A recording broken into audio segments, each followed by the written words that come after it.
ఈ దేశం యొక్క ముద్దు బిడ్డ, ఈ దేశంలో ప్రజల యొక్క అభివృద్ధి కోసం ఒక రకమైన కనెక్టివిటీ రెవల్యూషన్ కు నాంది పలికినట్టు యొక్క మహా వ్యక్తి, సుపరిపాలనకు మారుపేరైన వాజ్పేయి గారికి భారతరత్న ఇవ్వడం అన్ని విధాల సముచితం.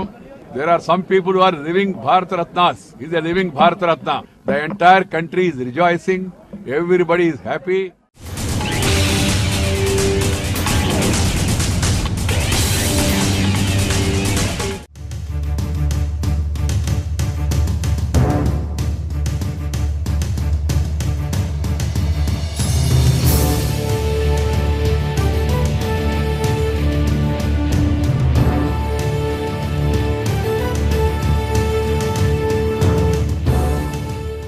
అక్కడ విపక్షం స్వపక్షం అంటూ తేడా లేదు. అంతా కలిసి ఒకటే పక్షం. సభలోపలున్న అన్ని బెంచీలు ఆయనకే మోకరిల్లుతాయి. ఆ మాటకొస్తే ఆయన హాజరీతోనే పార్లమెంటు ఉభయ సభలు శోభాయమానం అయిపోతాయి. దర్పం లేదు, దర్జా లేదు, వయస్సు లేదు, హోదా లేదు. చిక్కటి చిద్విలాసం, చల్లటి పలకరింపు, చక్కలిగిలి పెట్టే చమ్మక్కు, ఇటువంటి సూపర్ క్వాలిటీస్ అన్నీ కలిపి ఒక్కచోట మూర్తిభవిస్తే దాని పేరే ఏబీవీపీ, అటల్ బిహారీ వాజ్పేయి. ఒకానొక విశ్వరూపం. स्वतंत्र भारत का मस्तक नहीं झुकेगा. अगणित बलिदानों से अर्जित यह स्वतंत्रता, अगणित बलिदानों से अर्जित यह स्वतंत्रता, शिवश्वेद शोणित से सिंचित यह स्वतंत्रता, त्याग तेज तप बल से रक्षित यह स्वतंत्रता, दुखी मनुजता के हित अर्पित यह स्वतंत्रता. इसे मिटाने की साजिश करने वालों से कह दो चिनगारी का खेल बुरा होता है. औरों के घर आग लगाने का जो सपना, वह अपने ही घर में सदा खड़ा हो. अपने ही हाथों तुम अपनी कफन खोदो, अपने पैरों आप कुल्हाड़ी नहीं चलाओ. ओ नादान पड़ोसी, अपनी आंखें खोलो, आजादी अनमोल है, इसका मोल लगाओ. ఇవాళ మోదీని గెలిపించింది ఆయనకున్న బ్రాండ్ వాల్యూ మాత్రమే అనుకుంటే, అటువంటి బ్రాండ్ వాల్యూ ఇంతకంటే 25 రెట్లు ఎక్కువగా నమోదు చేసుకున్న క్రెడిట్ వాజ్పేయికే సొంతం.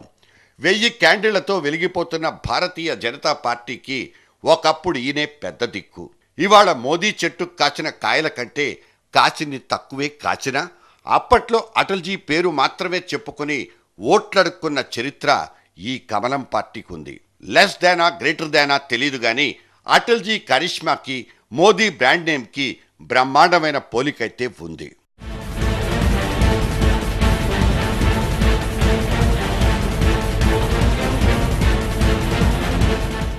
ఐదేళ్ల పూర్తి పదవీ కాలాన్ని ఒంటి చేత్తో ముగించిన ఏకైక కాంగ్రెసేతర ప్రధానమంత్రిగా, 3 సార్లు ప్రధానమంత్రిగా ప్రమాణపత్రం చదివిన one and only non Congress పర్సనాలిటీగా అటల్జీ credit అటల్జీకి ఉంది.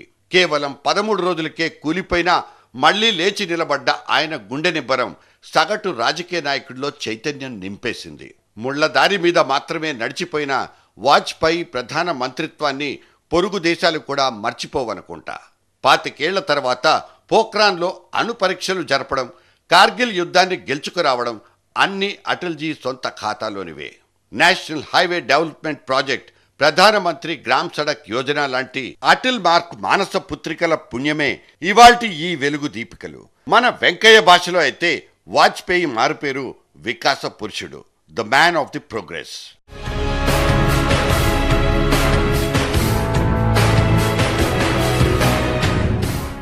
భారత రాజకీయాల్లో తలపడిన పితామహుడి అంటూ అటల్జీని భీష్ముడితో పోల్చిన మన్మోహనుడు సైతం వాజ్పేయి ఫ్యాన్ క్లబ్లో మెంబరే.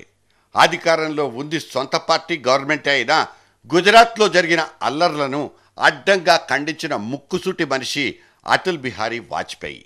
తప్పు జరిగిందంటూ జాతికి క్షమాపణలు చెప్పుకున్నారు. అదుపు చెయ్యలేకపోయానంటూ తలంచుకు నిలబడ్డారు కూడా. ప్రధానమంత్రిగా ఉన్నప్పుడే 2001లో మోకాలికి జరిగిన ఆపరేషన్ ఆయన్ను పాక్షికంగా పక్కకు జరిపేసింది. 2009లో వచ్చిన గుండెపోటుతో ఆయనకు మాట కూడా పడిపోయింది. ఇప్పుడైతే పూర్తిగా వీల్ చైర్కే పరిమితం. ఎదుటి మనిషిని గుర్తించే పరిస్థితి కూడా లేదు. అద్వానీ, బీసీ ఖండూరి లాంటి పెద్దలొచ్చి జరిపే పరామర్శలు, ప్రతి పుట్టినరోజుకు మిస్ అవ్వకుండా మన్మోహన్ సింగ్ చెప్పే శుభాకాంక్షలు ఇవి తప్ప ఆయనకింకేవీ మిగల్లేదు.